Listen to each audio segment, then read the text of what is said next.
So one day I wake up, I'm going to work, man, and there's this like voice in my head saying, Vlad, everything you do doesn't matter. You're never gonna make it. You're never gonna make it. You're never gonna be successful. You're never gonna be important, right? Thank you. Nothing you do matters. This is all the result of me not dealing with my mental health. So I found myself in a bathroom stall with a gun to my head, okay? And for a minute I thought, dude, if I could just make this go away, it'll be worth it. Of course I got it, I'm like, damn, I'm tripping, bro. Got in my car and I left, right? 2 days later, I go home and I realize what happened on that Tuesday. Him within a blink of not being here. And that's when I had to go home and talk to my wife. And she said, how you doing, babe? I'm like, yeah. I broke down. I'd never been so low in my life, but I'm glad that it happened. Because when I was down at my lowest, that's when I actually started taking my mental health seriously. I was in therapy.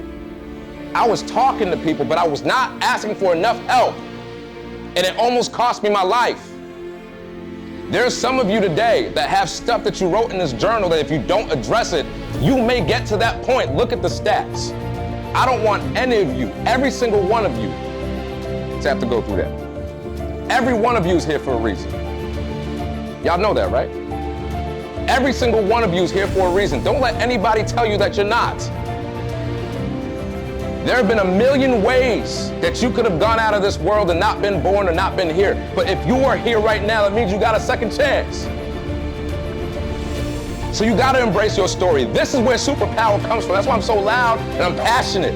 Because if I didn't get to that point, I would not be here talking to y'all. Straight out my book, The Embrace Method. Resilience is the art of turning setbacks into comebacks. So what did I have to do, bro? I know I don't want to die, but I don't know how to live. Y'all know what I mean by that? How am I gonna live now? Where am I gonna go? How am I gonna do it? Who am I? I had to start asking for help. So here's some practical strategies that you guys can use, okay? Seeking professional help. I've been in therapy for almost 10 years now, and I didn't actually start making real progress until 2 years ago. You know why? Because after this happened, I had to reach out for some even more help. I joined a group called the Men's Winning Circle. A friend of mine, who's also my realtor, helped me buy our 2 family. He said, hey, I'm going to this conference, come with me. I said, bet, I'm going. And guess what that conference was about, guys? You guessed it, the father wound.